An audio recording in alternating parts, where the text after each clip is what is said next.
Hi guys, and welcome to our third video of our Diverse Perspectives video series on Bedford Against Racism. This one is on refugees and asylum seekers, and today we have Kylie with us, our founder, who decided to have a baby and then start an anti-racist movement, and then she just sort of, went off and did her baby, and now she's back and, she's doing things. And today we have with us is Matt Robinson, who works for the Fresh Start Project in Coventry, working with refugees and asylum seekers, and he's going to give us a lovely presentation. Then we're going to ask him some lovely questions afterwards. That's good. Hi, Matt. So hi, Matt. Nice to meet you. Could you just tell us a little bit about the work that you do with the Fresh Start Project, particularly in Coventry? That's right. So I work for the charity Together for Change. Fresh Start is a project with that which works with newly arrived asylum seekers and refugees, and we really run social projects, I guess, that aimed at like bringing people together. So we do conversational English groups, we do various football teams and football sessions. We've run film clubs in the past. We've run a choir in the past. Sort of like different events that can bring people together around shared sort of social events. So I've been doing it for about four years now, something like that. Amazing. Yeah. So yeah, at the moment it's obviously a bit strange with COVID. Football's been off and then on and then off and then on, like everything else. But that should come back in April. But we've still been able to do some a combination of online English groups and also some face-to-face groups as a kind of support group for people who don't have internet access and just are sort of very isolated and lonely at the moment. Yeah, I can imagine if you've just come here and you've come here sort of in these times when it's really hard to sort of meet people, it's even more isolating than it would be usually. Yeah, definitely. It's been a hard year for and people who are coming here as asylum seekers, don't get Wi-Fi in their houses, and it might have all have smartphones, but you won't get that much data out of it. So accessing online provision is not always the most straightforward. So yeah, it's not been particularly straightforward, and it is quite a lonely, isolating existence actually. Often as an asylum seeker, a lot of people come on their own, and yeah, how this project started was I used to be a volunteer at the Coventry Refugee and Migrant Centre, teaching English as a second language, and it was in one of my classes. I was chatting to some of the guys, and one of them he's from Sudan, and he turned to me one day and he sort of said, we want to make friends with people here, because like we come to these classes and they're great, and we go to the refugee centre for help and it's great, we get professional support, but they said that like the only people we ever know who aren't from our own community are on a sort of professional to client basis. And they say like we actually do want to get to know people on a social level who aren't just from Sudan, for example, but we don't have the language, we lack the confidence in the language. Culturally, we're not sure like how do you sort of go about making friends when you're new to it in a brand new country. So that's kind of what the motivation was for starting this project. Brill. So I understand you've got a presentation for us, about refugees and asylum seekers. That's right. So here's a picture from one of our football sessions. So what I thought I'll do to start with is just define the terms, because they can get used interchangeably between migrant, asylum seeker, refugee, illegal asylum seeker. They're all kind of can get used by the media and other people in different ways. So I thought it's quite helpful to start with just to define the terms. So a refugee, this is the official definition, is a person who, due to a fear of being persecuted for reasons of race or religion or nationality, or membership of a particular social group, is outside the country of their nationality and is unable to avail themselves the protection of that country. So it's quite a lot of legalistic language, but what it basically means is that a refugee is somebody who has a legitimate fear of being persecuted, and they are outside their country. That's very important. Most people, you'll also hear them talk about forcibly displaced, and forcibly displaced means that somebody's been forced to leave their home, maybe like by war or attack or something like that. But most forcibly displaced people actually stay within their country's borders. So they might move. So like if I was under threat here in Coventry, you know, I might go up to Manchester where I've got family for safety. That wouldn't make me a refugee. That would make me an internally displaced person. So a refugee, they are outside of their own country. So that's quite important. Do feel free at any point to interject and ask any questions that come up, by the way. Don't feel like you have to just sit and listen to the whole thing, because some things I might talk too quick or something like that. So the next one is that an asylum seeker, this is my definition, is a person who has arrived here and has applied to the Home Office to stay in the UK because they claim to fear persecution in their own country, and they are waiting for the British government to decide whether this claim is legitimate.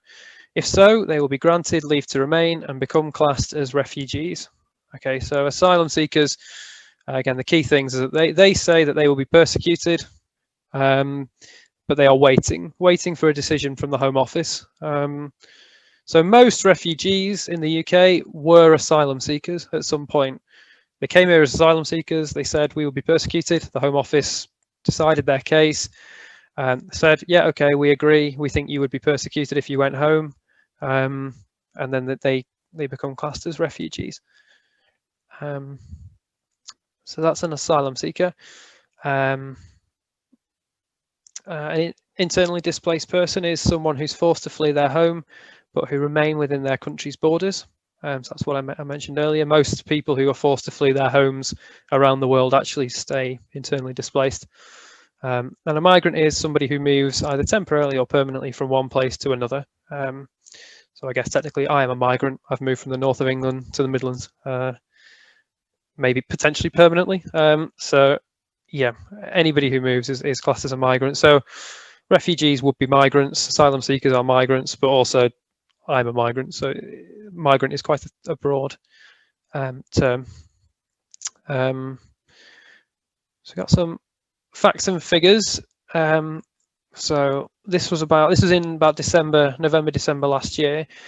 So it's probably gone up since then, but there are 79.5 million people forcibly displaced worldwide, with 26 million refugees. So again, most people do stay within their own country who are forced to flee their homes. So around 26 million refugees worldwide who have fled their country to another country. In the 5 years from 2014 to 2019, the UK granted asylum to 90,000 people. So if you kind of think, well, there's almost 80 million people forcibly displaced. We've granted asylum to 90,000. It's not a huge number, really. Can measure it to the number of people who've fled their homes. The main countries are from Syria, Iran, Sudan, Eritrea, Afghanistan, and Pakistan. They're the main countries of origin. In Coventry at the moment, there's about 850 asylum seekers. At the moment, it was when I first moved here, it was about 600, so it's gone up a little bit. And there's about 600 Syrian refugees who've been resettled separately under a government scheme. In 2019, there was around 35,000 asylum applications in the UK. That's roughly about the same it is every year. It's somewhere between 30 and 35,000 applications most year. I guess as a comparison, around 95,000 EU residents moved in 2019. So asylum seekers make up, almost only slightly more than a third of EU migration. And if you add in total migration, it's several 100,000. So asylum applications do make up quite a small percentage of immigration to the United Kingdom. Probably around 10%, maybe even less than that. Probably less than 10% of people who move to the UK are coming as asylum seekers. Some more facts and figures. So about 80% of refugees are hosted by neighbouring countries. So sometimes you'll hear people talk about, well, why don't people just stay in their own area? Why are they coming over to Europe? But actually, the vast majority of people do stay. As I said before, the vast majority of people actually stay within their own country, and then from within those who do leave their country, the vast majority of those stay within the region. So Turkey has about 3.6 million refugees, mainly from Syria. Colombia has about 1.8 million, mainly from Venezuela. Pakistan, 1.4 million, mainly from Afghanistan. Uganda, 1.4 million from Sudan and South Sudan. Sudan itself has 1.1 million. Germany has 1.1 million, so that's the only European country kind of in the top 10, I suppose. Lebanon, which has a population about the size of Wales, so it's about 3 million, 3.5 million in Lebanon, that they have 1 million refugees. So in terms of a sort of taking percentage of refugees to size of population, Lebanon, I think, takes more than any other country per head in the world. Around a quarter of its population are now refugees. Again, mainly from Syria. There's around 100,000 in Iran, 900,000 in Bangladesh, and 780,000 in Jordan. Most of these countries are quite poor. That's one thing to note. Jordan is not a particularly rich country. Bangladesh isn't very rich at all. Lebanon's not particularly rich. Uganda's not rich. So the burden does fall on these neighbouring countries when people flee. Often, they more often than not stay in their own in neighbouring countries in their region. It's quite a small percentage actually come to Europe, and an even smaller percentage come to the UK from that. As an example of sort of why people flee, they flee for very different reasons. I mean, obviously, like you take Syria or Afghanistan or Iraq, you've got war in those countries. So war is obviously a driver. In Iran, you have a very repressive regime,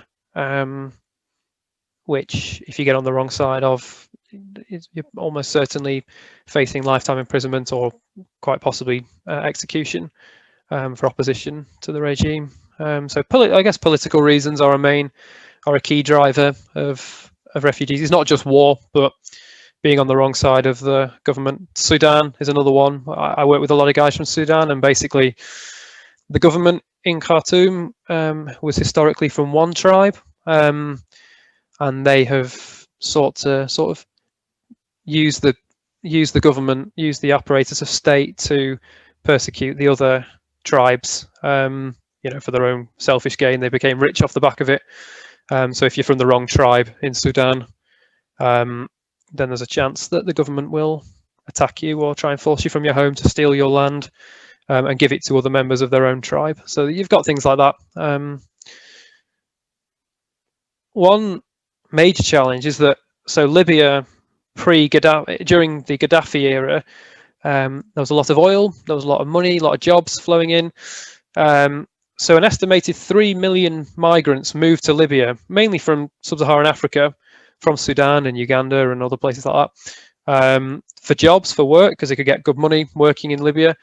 Obviously, us and France and the United States, then helped overthrow the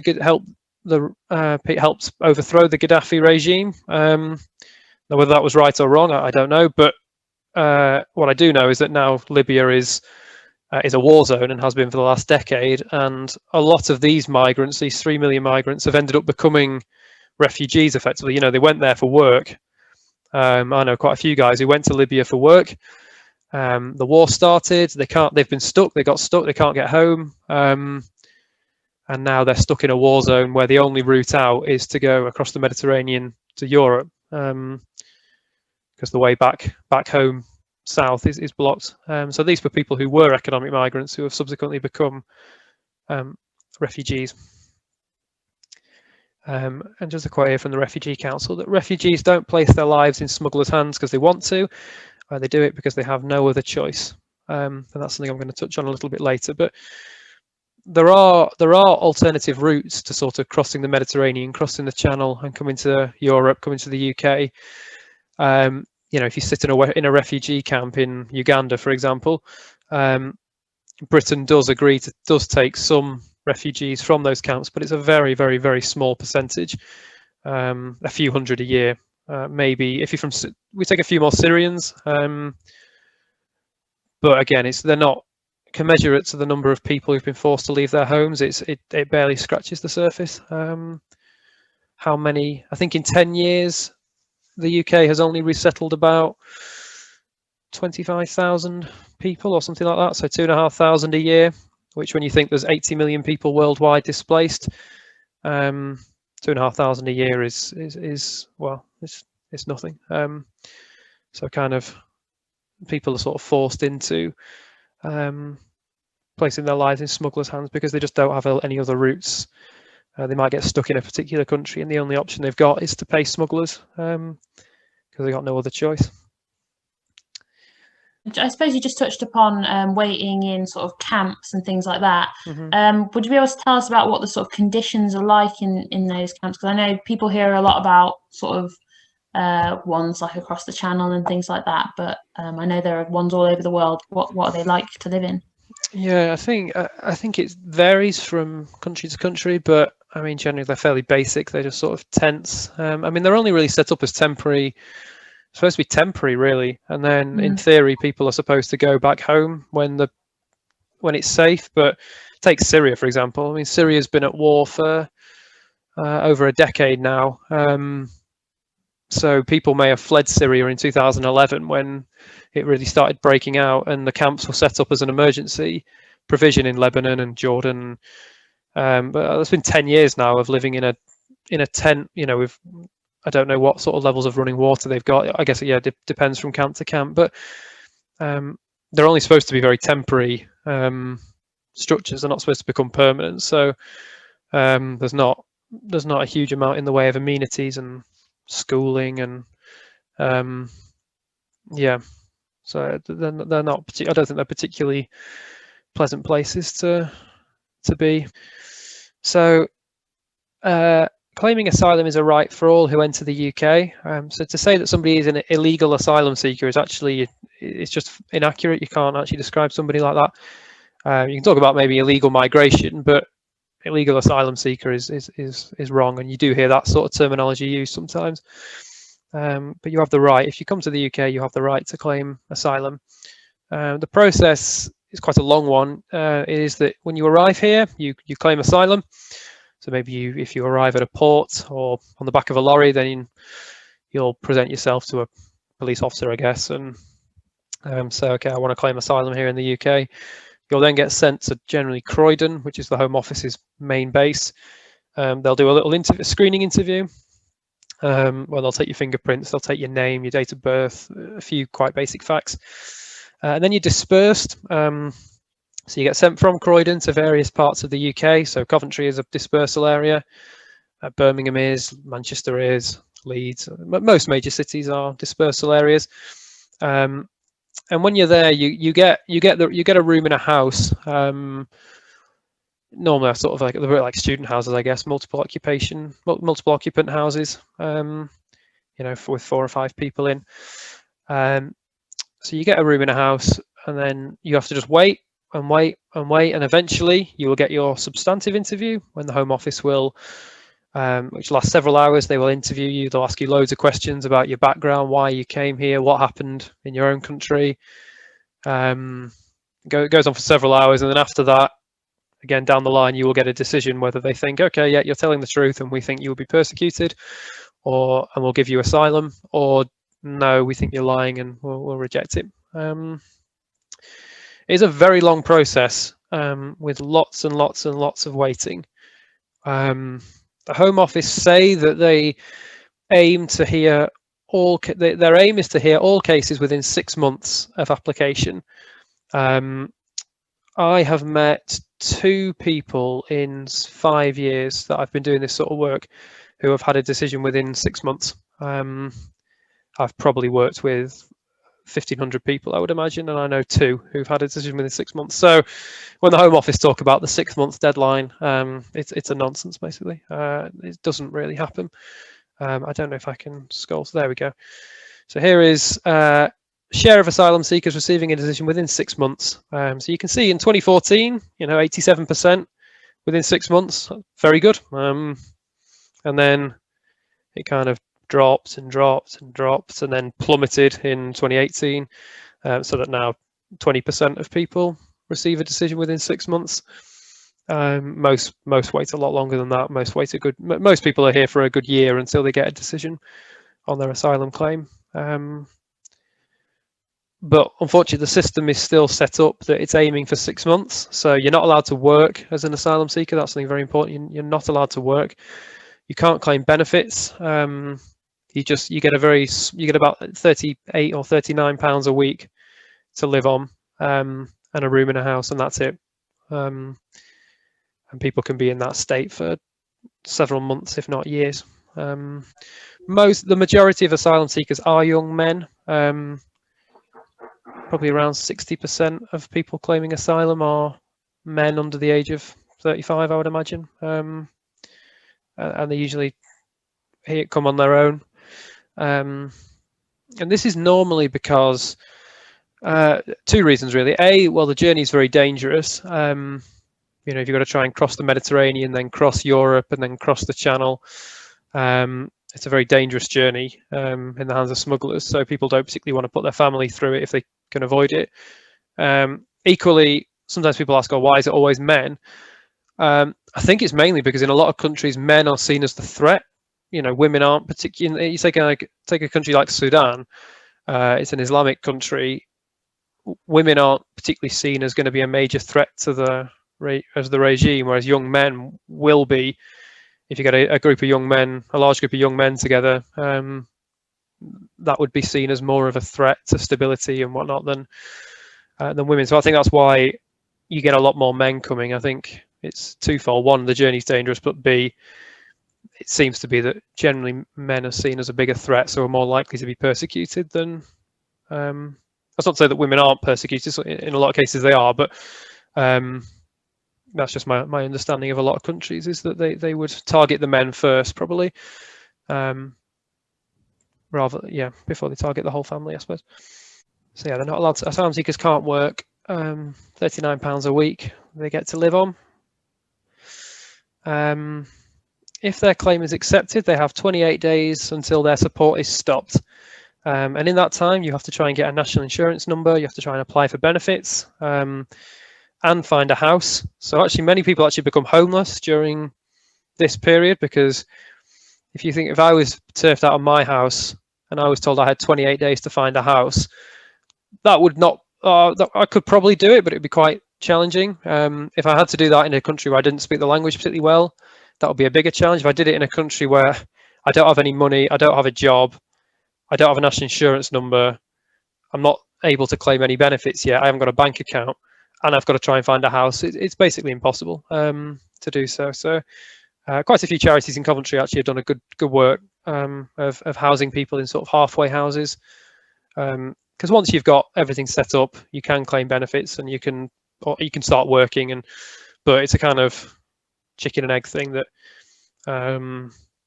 to open a bank account, you have to have some sort of proof of address and ID, but most people don't have that if they're refugees. So then they can't open a bank account and they can't claim any benefits and they can't get a house. It's a kind of perfect storm, really. But there are charities here that are doing some good work to alleviate that.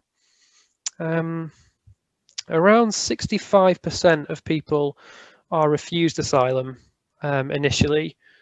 So they've gone through, they've maybe been here 8 or 9, 10 months. They've had their interview and then they're refused. 65% are refused. However, around a third of these, or just over a third of these, are actually successful on appeal.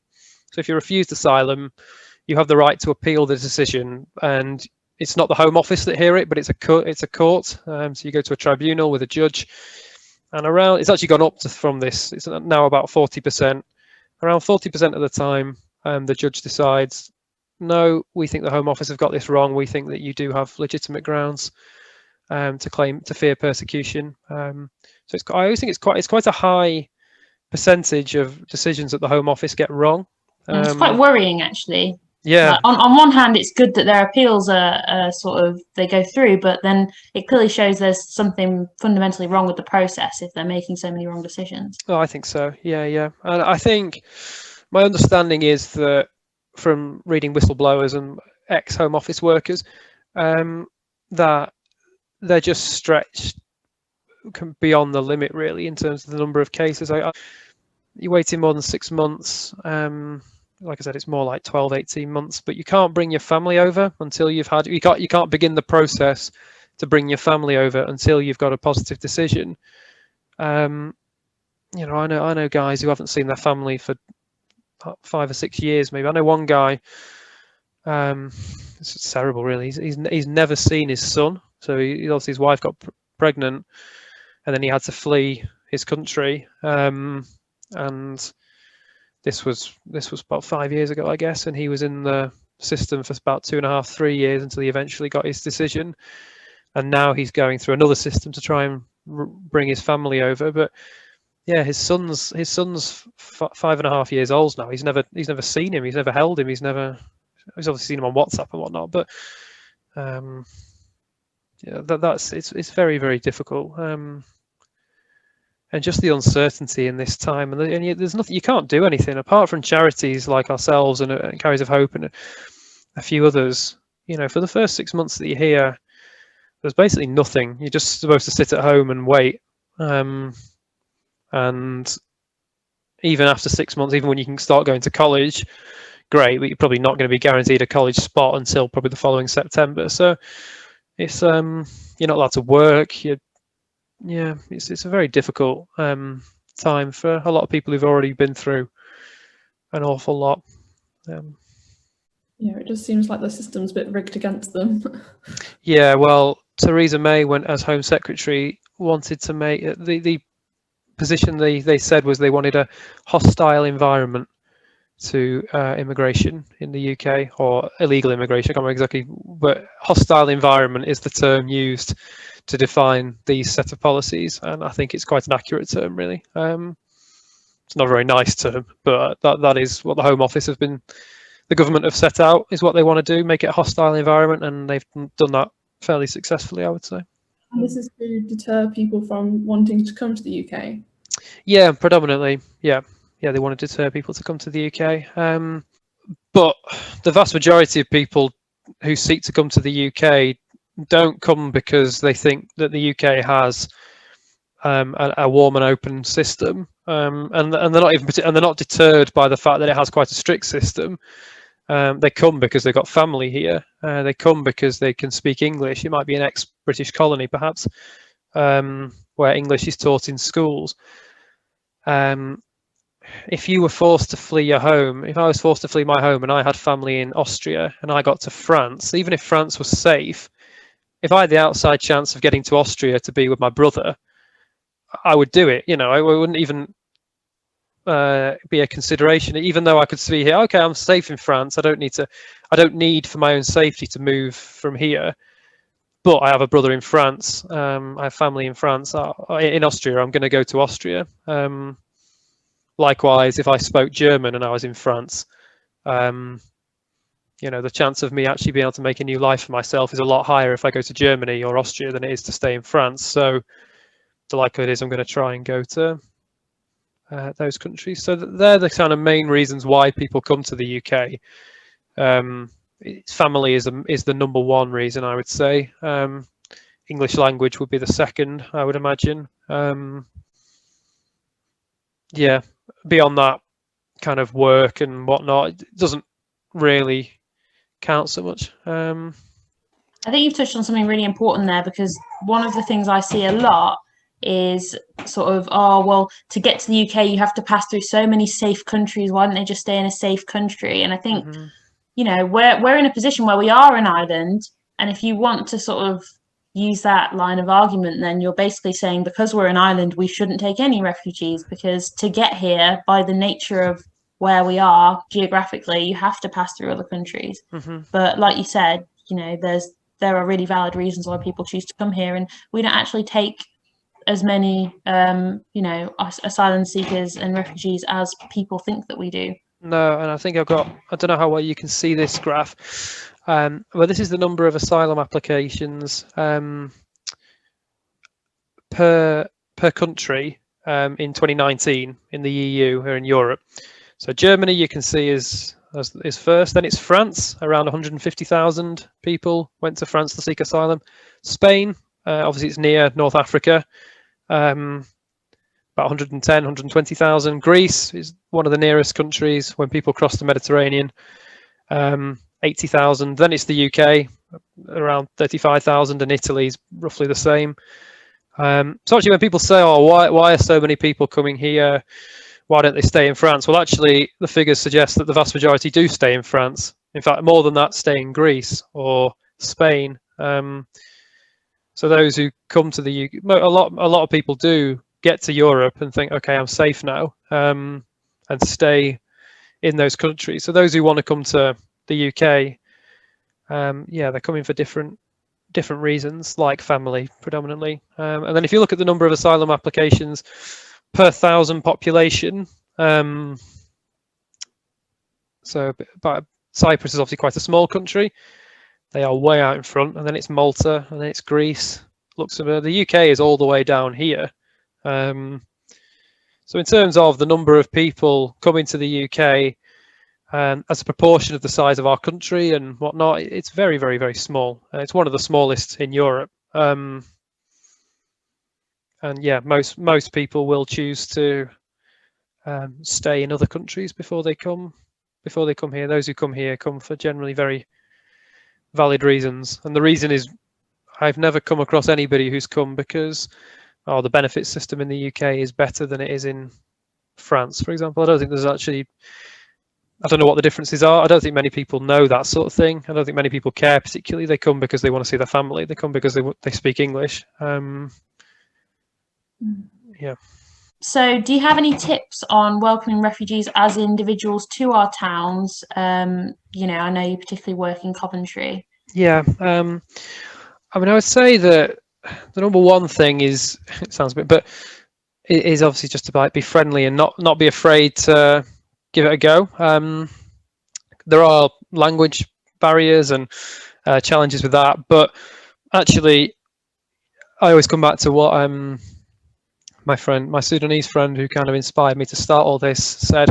Actually, people really just are like craving friendship and wanting to make friends. It's actually very easy is the wrong word, but like straight in terms of like a lot of people have come here, especially if they come on there, if they haven't come on there with their family, if they've come on their own, it's such a lonely and isolating thing to be in a new country where you don't speak the language and you're not sure, where do I stand in terms of my immigration case and all that sort of thing.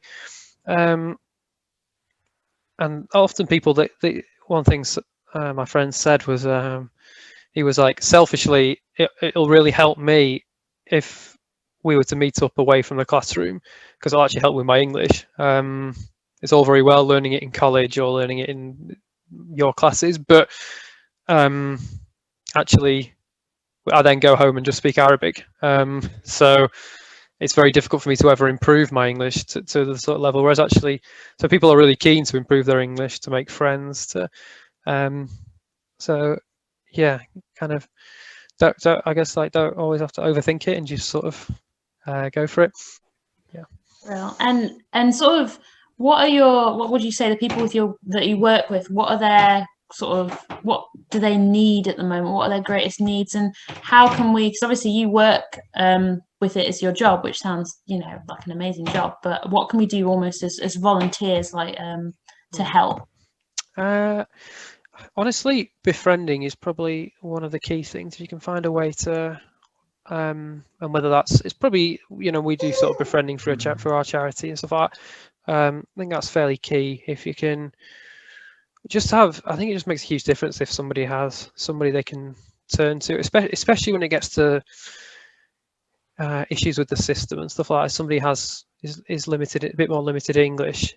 It just makes a huge difference having somebody that they can turn to for support when they get a letter from the doctor or whatever and can't understand it. Is this scary? Is this not? Basically, kind of questions, and actually that can make a big difference. And that will, through befriending, you will actually help people with their English and help build their confidence in their English by, actually, like me and Kylie have chatted for 20 minutes here and we can understand each other. That goes a long way for somebody. There are also, other physical needs. Carriers of Hope, I don't know if you know much about them. So Carriers of Hope are brilliant. And so I would say it's always worth, if you want to do something practical, contacting them and seeing what they kind of need at this moment, because they provide a lot of physical things, you know, clothes, beds, fridges, ovens, oh goodness, everything, anything and everything they provide for people who need it. So it's always good to ask them kind of, what do you need at the moment, because they've got their ear to the ground and they have the contacts for kind of getting things to people who need them. Yeah, I say they're two good places to go. Well, bro, thanks so much for your time. That's all right. It was really lovely talking to you. And you. Thank you, Beth.